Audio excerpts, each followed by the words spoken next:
What exactly are dreams? Perhaps a question that cannot truly be defined as one solid thing or another. Dreams are perceived by many as nothing more than some feverish retelling of one's unconscious mind during sleep, devoid of deeper meanings. Yet this I have always disputed. From a young age I have pursued the realm of dreams, and they have always fascinated me so. They tell a story wherein lies inner truths hidden in metaphors, emotions, exaggerations, and allegory. One can learn many things of themselves if only they would listen to and discern their dreams. Though there are a few ways of exploring one's own inner consciousness, one being active imagination. Active imagination was coined by Swiss psychologist Carl Jung. It is a process of delving into one's subconscious and unconscious mind whilst still awake. It is like an evolved version of daydreaming. To let your mind sink to the realm of your unconscious is to confront many things about who you are, your traumas, emotions, desires, all culminating to an experience of confronting one's own shadow self. By confronting one's own shadow, an individual may be granted greater insight into who they truly are. And to incorporate that shadow is to become a stronger version of yourself. The world of dreams and the world of your unconscious are the same. Your unconscious mind is separate and independent to your conscious mind, yet one always affects the other, often in ways that are unseen or unnoticed for a long time, if ever at all. And by delving into the dream realms, one may get a glimpse of their inner workings so as to assist in healing one's mental states. It is a difficult and sometimes dark and painful undertaking, and so it is a practice not performed by many in this day and age. So many would rather live solely in the exterior world, never stopping and looking inwards into who they truly are. Yet some of us become awakened to the possibilities of active imagination and meditation. I would like to, then, explore a world created by early 20th century American strange fiction writer H.P. Lovecraft. He is well known for stories such as The Shadow over Innsmouth, The Call of Cthulhu, and At the Mountains of Madness. Yet many do not know or pay enough attention to his less horrifying and more fantastical dream cycle stories. The dream cycle stories take place in a strange pocket reality known as the Dreamlands, that is only accessible via the act of dreaming. These stories include The White Ship, The Doom That Came to Sarnath, Cellophase, and The Dream Quest of Unknown Kadath, and so on. To get a good base understanding of the Dreamlands and what inspires them, I would like to quote a passage from The Silver Key. Quote, "When Randolph Carter was 30, he lost the key of the Gate of Dreams. Prior to that time, he had made up for the prosiness of life by nightly excursions to strange and ancient cities beyond space, and lovely, unbelievable garden lands across ethereal seas. But as middle age hardened upon him, he felt those liberties slipping away little by little, until at last he was cut off altogether. No more could his galleys sail up the river Ukranos past the gilded spires of Thran, or his elephant caravans tramp through perfumed jungles in Cled, where forgotten palaces with veined ivory columns sleep lovely and unbroken under the moon. He had read much of things as they are, and talked with too many people. Well-meaning philosophers had taught him to look into the logical relations of things, and analyze the processes which shaped his thoughts and fancies. Wonder had gone away, and he had forgotten that all life is only a set of pictures in the brain, among which there is no difference betwixt those born of real things and those born of inward dreamings, and no cause to value the one above the other. Custom had dinned into his ears a superstitious reverence for that which tangibly and physically exists, and had made him secretly ashamed to dwell in visions. Wise men told him his simple fancies were inane and childish, and even more absurd because their actors persist in fancying them full of meaning and purpose as the blind cosmos grinds aimlessly on from nothing to something, and from something back to nothing again, neither heeding nor knowing the wishes or existence of the minds that flicker for a second now and then in the darkness. They had chained him down to things that are, and had then explained the workings of those things, till mystery had gone out of the world. When he complained and longed to escape into twilight realms where magic molded all the little vivid fragments and prized associations of his mind into vistas of breathless expectancy and unquenchable delight, they turned him instead toward the newfound prodigies of science, bidding him find wonder in the atom's vortex and mystery in the sky's dimensions. And when he had failed to find these boons in things whose laws are known and measurable, they told him he lacked imagination and was immature because he preferred dream illusions to the illusions of our physical creation. So Carter had tried to do as others did, and pretended that the common events and emotions of earthy minds were more important than the fantasies of rare and delicate souls. He did not dissent when they told him that the animal pain of a stuck pig or dyspeptic plowman in real life is a greater thing than the peerless beauty of Narath, with its 100 carven gates and domes of Chalcedony, which he dimly remembered from his dreams, and under their guidance he cultivated a painstaking sense of pity and tragedy. Once in a while, though, he could not help seeing how shallow, fickle, and meaningless all human aspirations are, and how emptily our real impulses contrast with those pompous ideals we profess to hold. Then he would have recourse to the polite laughter they had taught him to use against the extravagance and artificiality of dreams, for he saw that the daily life of our world is every inch as extravagant and artificial, and far less worthy of respect because of its poverty and beauty and its silly reluctance to admit its own lack of reason and purpose. In this way he became a kind of humorist, for he did not see that even humor is empty in a mindless universe devoid of any true standard of consistency or inconsistency. In the first days of his bondage, he had turned to the gentle churchly faith endeared to him by the naive trust of his fathers, for thence stretched mystic avenues which seemed to promise escape from life. Only on closer view did he mark the starved fancy and beauty, the stale and prosy triteness, and the owlish gravity and grotesque claims of solid truth which reigned boresomely and overwhelmingly among most of its professors, or feel to the full awkwardness with which it sought to keep alive as literal fact the outgrown fears and guesses of a primal race confronting the unknown. It wearied Carter to see how solemnly people tried to make earthly reality out of old myths, which every step of their boasted science confuted, and this misplaced seriousness killed the attachment he might have kept for the ancient creeds had they been content to offer the sonorous rites and emotional outlets in their true guise of ethereal fantasy. But when he came to study those who had thrown off the old myths, he found them even more ugly than those who had not. They did not know that beauty lies in harmony, and that loveliness of life has no standard amidst an aimless cosmos save only its harmony with the dreams and the feelings which have gone before and blindly molded our little spheres out of the rest of chaos. They did not see that good and evil and beauty and ugliness are only ornamental fruits of perspective, whose sole value lies in their linkage to what chance made our fathers think and feel, and whose finer details are different for every race and culture.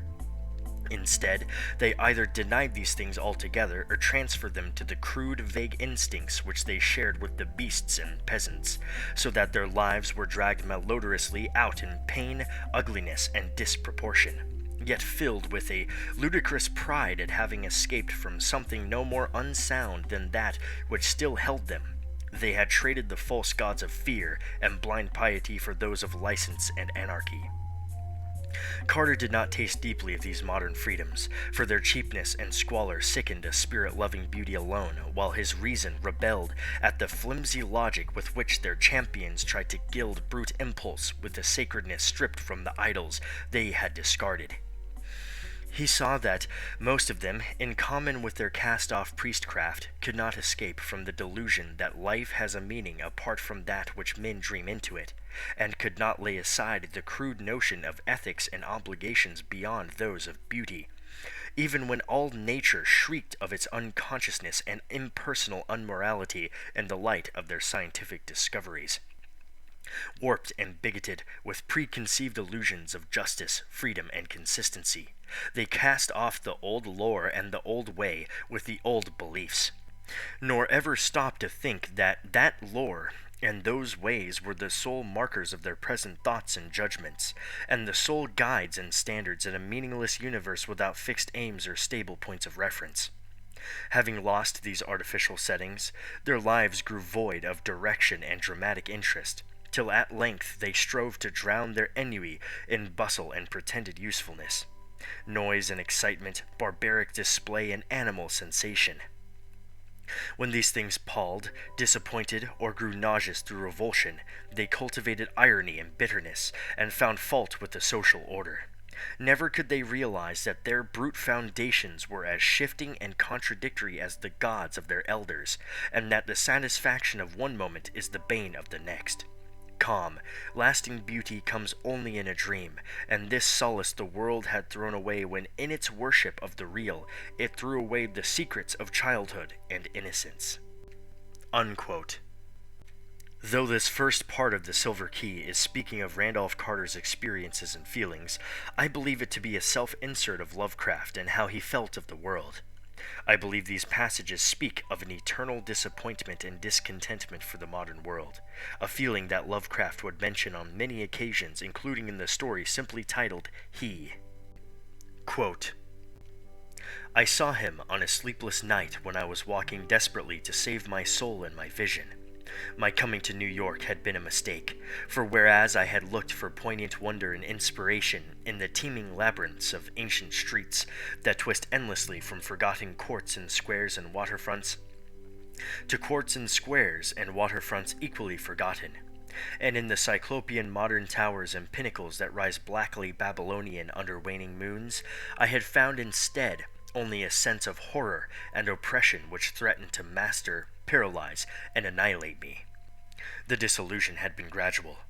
Coming for the first time upon the town, I had seen it in the sunset from a bridge, majestic above its waters, its incredible peaks and pyramids rising flower-like and delicate from pools of violet mist, to play with the flaming clouds and the first stars of evening.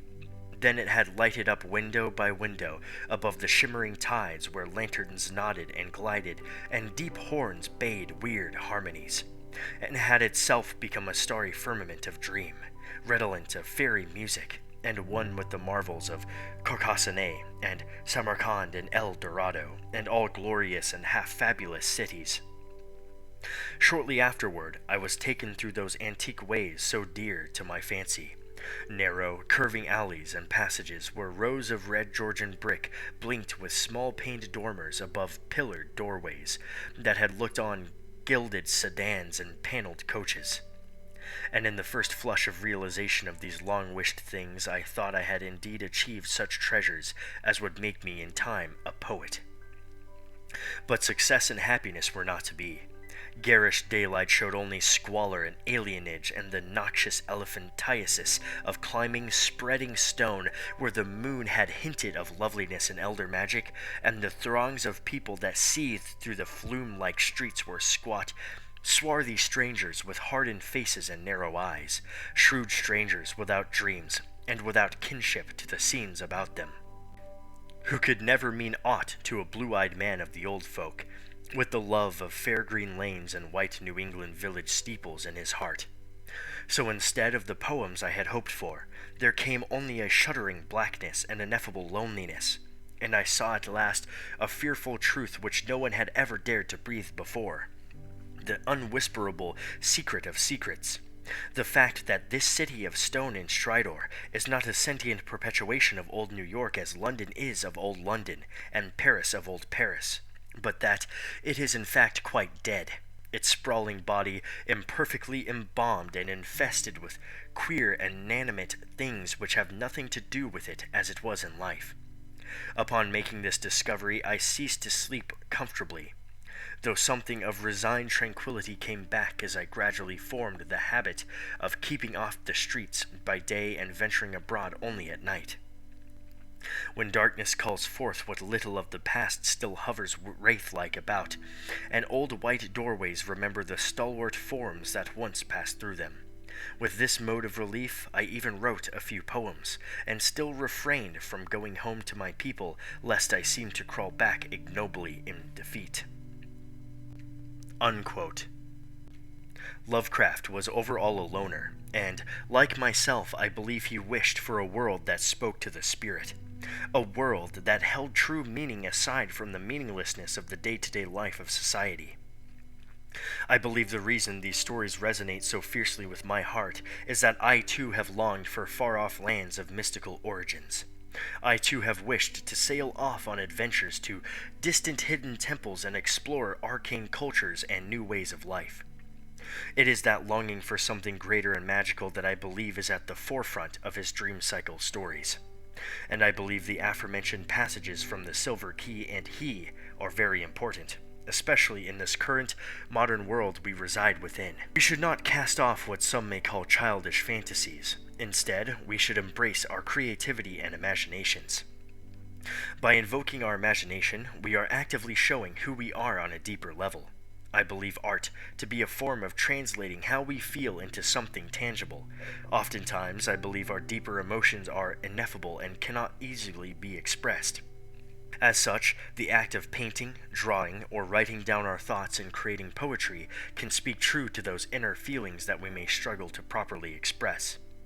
Lovecraft's dream cycle stories did not stem from the Jungian active imagination practice, yet I believe they harbored the same and or similar fruits. That being, to discover an inner realm of the self that expresses a deeper part of who we are.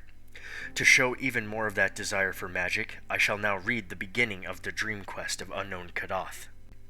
Quote, 3 times Randolph Carter dreamed of the marvelous city, and 3 times was he snatched away while still he paused on the high terrace above it. All golden and lovely, it blazed in the sunset, with walls, temples, and colonnades and arched bridges of veined marble. Silver basin fountains of prismatic spray and broad squares and perfumed gardens, and wide streets marching between delicate trees and blossom-laden urns and ivory statues in gleaming rows, while on steep northward slopes climbed tiers of red roofs and old peaked gables harboring little lanes of grassy cobbles. It was a fever of the gods, a fanfare of supernal trumpets and a clash of immortal cymbals. Mystery hung about it as clouds about a fabulous unvisited mountain, and as Carter stood breathless and expectant on that balustraded parapet, there swept up to him the poignancy and suspense of almost vanished memory, the pain of lost things and the maddening need to place again what once had been an awesome and momentous place. He knew that for him its meaning must once have been supreme, though in what cycle or incarnation he had known it, or whether in dream or in waking, he could not tell. Vaguely it called up glimpses of a far-forgotten first youth, when wonder and pleasure lay in all the mystery of days, and dawn and dusk alike strode forth, prophetic to the eager sound of lutes and song, unclosing fiery gates toward further and surprising marvels. But each night as he stood on that high marble terrace with the curious urns and carven rail and looked off over that hushed sunset city of beauty and unearthly eminence, he felt the bondage of dream's tyrannous gods. For in no wise could he leave that lofty spot, or descend the wide marmoreal flights flung endlessly down to where those streets of elder witchery lay outspread and beckoning. When for the 3rd time he awakened with those flights still undescended and those hushed sunset streets still untraversed, he prayed long and earnestly to the hidden gods of dream that brood capricious above the clouds on unknown Kadath, in the cold waste where no man treads. But the gods made no answer and showed no relenting, nor did they give any favoring sign when he prayed to them in dream, and invoked them sacrificially through the bearded priests of Nasht and Kamantha, whose cavern temple with its pillar of flame lies not far from the gates of the waking world. It seemed, however, that his prayers must have been adversely heard, for after even the first of them he ceased wholly to behold the marvelous city, as if his 3 glimpses from afar had been mere accidents or oversights, and against some hidden plan or wish of the gods. At length, sick with longing for those glittering sunset streets and cryptical hill lanes among ancient tiled roofs, nor able sleeping or waking to drive them from his mind, Carter resolved to go with bold entreaty whither no man had gone before, and dare the icy deserts through the dark to where unknown Kadath, veiled in cloud and crowned with unimagined stars, holds secret and nocturnal the onyx castle of the great ones. Unquote. Each of us has our own intimate inner realms crafted by our experiences, our past selves and past lives, our childhood and upbringing, our hopes and desires and traumas and sadness. All of these things come together to be who we truly are. And by sitting in silence and entering our unconscious, we may delve into our inner realms and discover further who it is that we truly are. It is an important process, a process that shall herald forth even into our existences after death and into future lives. To map our unconscious mind is to begin to break down the old ways of our thinking. By exploring our minds, we can potentially unite the fragments of who we are, which will destroy the wall between the persona and the shadow, and in so doing we may forge a new narrative for ourselves, one that speaks of inner harmony, purpose, and strength.